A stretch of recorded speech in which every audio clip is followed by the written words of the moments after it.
Bruno Retailleau, bonjour. Bonjour Christian Barbier. Vous êtes donc sénateur LR de Vendée, président du groupe LR au Sénat. Et puis votre cavalcade actuelle, c'est la présidence des Républicains. On aura le résultat le 3 décembre. Parlons un peu d'actualité avant de parler des LR. Accorder des titres de séjour à des étrangers en situation irrégulière, mais qui exercent des métiers en tension. C'est ce que propose Gérald Darmanin. C'est ce que demandent les secteurs économiques concernés. Est-ce que c'est acceptable pour vous ? Non, mais je me souviens très bien, moi, il y a quelques années, c'était en 2018. À l'époque, le ministre de l'Intérieur, c'était Gérard Collomb. Et on nous avait annoncé une grande loi asile et immigration. Il s'agissait, vous vous souvenez certainement, de maîtriser justement ce qui n'est pas contrôlé aujourd'hui. Cette loi s'est traduite en réalité par plus de regroupements familial, puisqu'on avait ouvert une nouvelle possibilité aux mineurs non accompagnés de faire venir leur famille. Pareil, cette loi, puisque ça devrait être traduite... par la loi sur l'immigration début d'année 2023. Eh bien, vous ne stopperez pas l'immigration illégale, vous allez au contraire l'accroître. Vous allez l'accroître à travers deux moyens. La création de titres de séjour pour des métiers en tension. Mais les métiers aujourd'hui en France, vous n'en trouvez pas un seul qui ne soit pas en tension. Partout, ils sont en tension. Et ensuite, vous allez régulariser, par exemple, les demandeurs d'asile pourront travailler, ce qui fait que lorsqu'ils auront été déboutés de leur demande de statut de réfugié pour le droit d'asile, ils seront régularisés. Donc vous voyez bien que ça va accroître une immigration qui sera une immigration toujours moins contrôlée. Alors vous proposez de baisser l'allocation, les allocations à 75% du SMIC pour inciter les gens à reprendre un emploi. Ça peut remplacer ce type de mesure ? En tout cas, je trouve que c'est toujours macronien en réalité, puisqu'on s'attaque aux conséquences sans s'attaquer aux causes. Les causes, c'est qu'aujourd'hui, on a par exemple en France pratiquement 2 millions de Français qui sont au RSA. On a des millions de Françaises ou de Français qui sont au chômage. Et qui ne veulent pas prendre les emplois concernés dans la restauration ou le BTP. Mais les immigrés non plus, puisque le taux de chômage des immigrés est le double. 13%. Il est pratique, oui, mais parfois contre beaucoup plus dans un certain nombre de cas. Bien. Donc on a un vrai problème. Et aujourd'hui, je pense que le travail n'est pas suffisamment incité aujourd'hui en France. Pourquoi ? Parce qu'il y a des charges qui sont trop lourdes, des salaires qui sont bas, et puis aussi parce qu'il y a une désincitation au travail. C'est moi qui étais un des premiers à dénoncer le fait que lorsque vous avez dans une entreprise un abandon de poste, il y a un salarié qui abandonne son poste, il va pouvoir toucher le chômage. Est-ce que c'est normal ? On est pour la sécurité sociale. On tient, quand on est français, à un modèle social qui est généreux, mais pas au prix du laxisme. Et on voit bien que ce que veut faire le gouvernement, en réalité, c'est accroître une sorte d'armée de réserve qui serait pas très bien payée. Une sorte de pression sur l'inflation, vous voyez. On tient les salaires vers le bas. Mais évidemment. Alors même que, quand je dis qu'on ne traite pas les causes, c'est qu'on a un problème de qualification d'une partie de notre main-d'œuvre en France, des Français, des salariés, et plutôt que de les requalifier, plutôt que de revoir de fond en comble notre système scolaire, notre système de formation professionnelle, on voudrait finalement faire venir des gens, et avec leur famille. Il y aura donc aussi, s'ajoutera à ces titres, l'immigration familiale, par le regroupement familial. Non, je pense que le gouvernement a tout faux. En réalité, c'est totalement macronien. Je pense qu'Emmanuel Macron est d'abord un libéral de gauche. C'est une idée de gauche. Autre proposition, et ça sent pas la gauche quand même, les préfets chargés de harceler ceux qui peuvent être dangereux parmi les cibles des OQTF, les obligations de quitter le territoire français. Il faut être gentil avec les gentils, méchant avec les méchants, dit Gérald Darmanin. Ça, c'est de droite. Non, mais c'est un slogan. C'est de la communication. Comme disait Régis Debray, que vous aimez bien et que vous connaissez comme moi, plus ça cause, moins ça peut. C'est une infantilisation.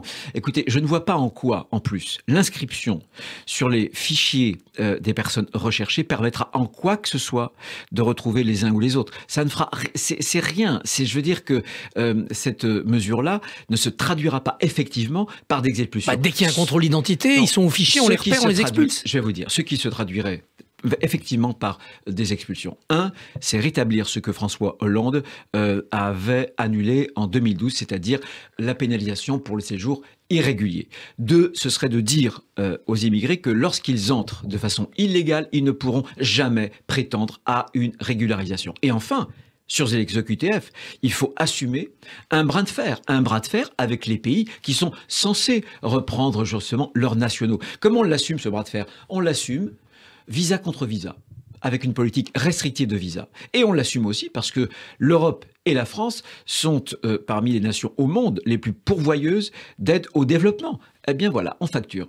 Tu ne reprends pas tes nationaux, très bien, on diminue l'aide au développement. Vous êtes proche du RN sur cette proposition-là. Mais je ne suis pas proche du RN, je suis proche du réalisme. Proche du réalisme. J'ai une expérience douloureuse, j'ai perdu un ami qui a été massacré par un immigré qui était là depuis plus de 10 ans, en situation irrégulière, frappé de 3 OQTF, aucune exécutée. Il a incendié la cathédrale de Nantes, il n'était pas en prison, il était à demi-fou, il n'était pas en hôpital psychiatrique, et il assassine quelqu'un qui l'avait accueilli, il était prêtre, il l'avait accueilli dans ses communautés. C'est une cascade de fiasco. La loi sur l'immigration, vous n'êtes pas prêt de la voter, ni au Sénat, ni à l'Assemblée. Non, alors d'abord, je la connais pas. Pour l'instant, il y a des slogans. Mais ça part mal. Ça part très mal, ça part très très mal. Bon, je pense d'ailleurs que le en même temps était parfaitement représenté par cette image à 2 têtes entre Olivier Dussopt qui représente l'aile gauche de la Macronie et Gérald Darmanin qui représente l'aile droite de la Macronie. Alors, parlons de la droite. Vous voulez changer cette marque LR. Alors, quel nom allez-vous sortir de votre chapeau? C'est pas une question de nom, Christophe Barbier. Si ça n'était qu'une question de nom, comme l'aurait dit tout à l'heure David, ce serait facile. C'est beaucoup plus profond que ça. Vous savez qu'entre 2007 et aujourd'hui, il y a 10 millions d'électeurs qui nous ont quittés. Pourquoi est-ce qu'ils nous ont quittés? Tout simplement parce qu'on les a déçus. À force de lâcheté, à force de recul, à force d'abandon.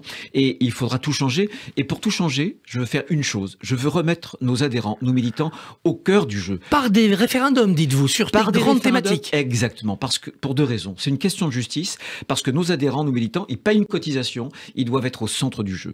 Et deuxième chose, parce que si c'est eux qui tranchent, je suis certain qu'on laissera les zigzags politiciens de côté et que la conviction, le courage sera justement au rendez-vous des grandes décisions. Le programme 2027 sera validé point par point, chapitre par chapitre par les militants. Les militants trancheront bien sûr notre projet. Je veux mettre d'abord les idées avant les égos. C'est la raison pour laquelle je pense que l'idée est une idée funeste de vouloir désigner dès 2023 le candidat à 2027 parce que ça voudrait dire que je connais par cœur la droite, je connais sa tendance à la paresse intellectuelle.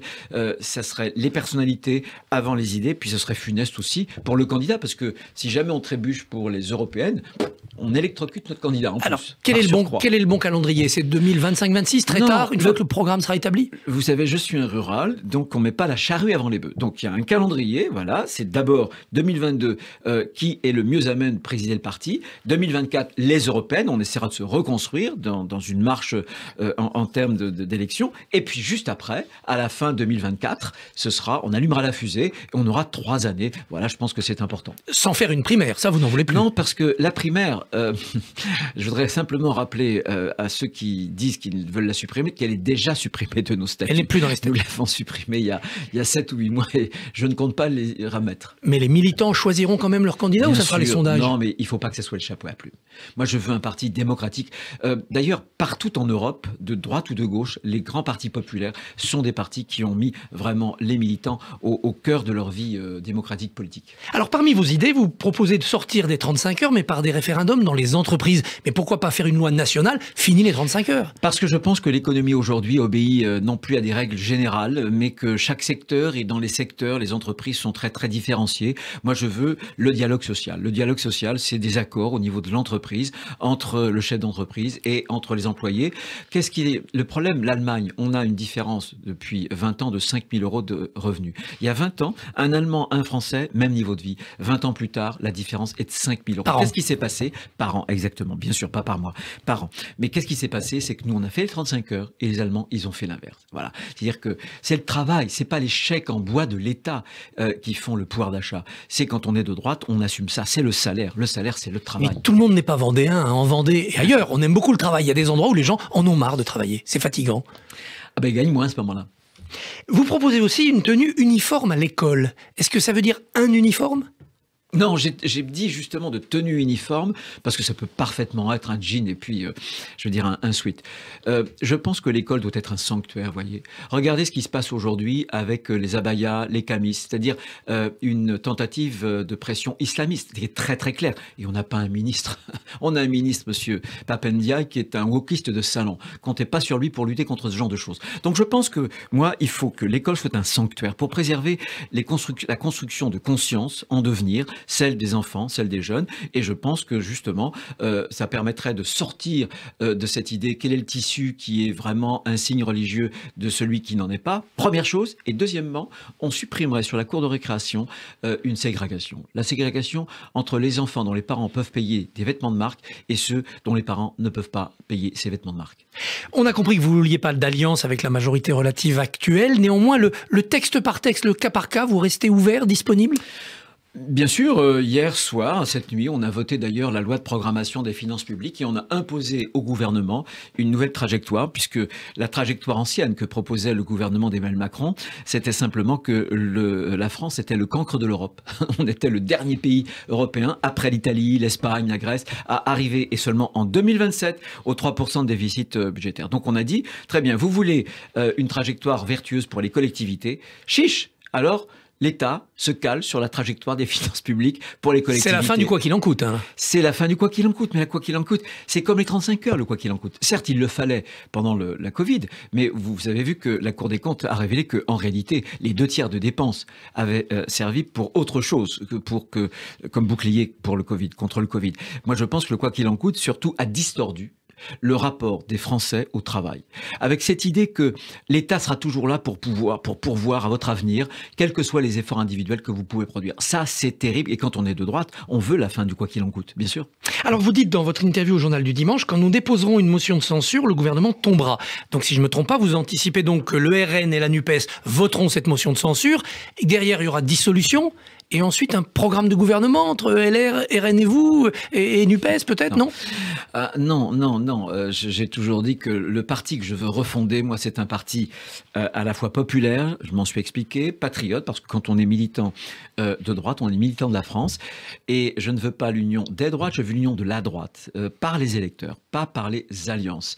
Par ailleurs, pour ce qui concerne LFI et la NUPES, je vois ce qui s'est passé tout près de chez moi, dans un département voisin, dans les Deux-Sèvres. Je pense qu'il y a une partie de cette gauche radicale qui est en train de devenir anti-républicaine. Voilà. Quand on utilise des procédés ultra-violents, quand on dit que la police tue, quand on défile auprès des islamistes en 2019, ça veut dire qu'on quitte la rive républicaine pour une autre rive, voyez. Mais si vous faisiez tomber le gouvernement avec dissolution derrière, vous pensez que les LR pourraient gagner les législatives dans la foulée ?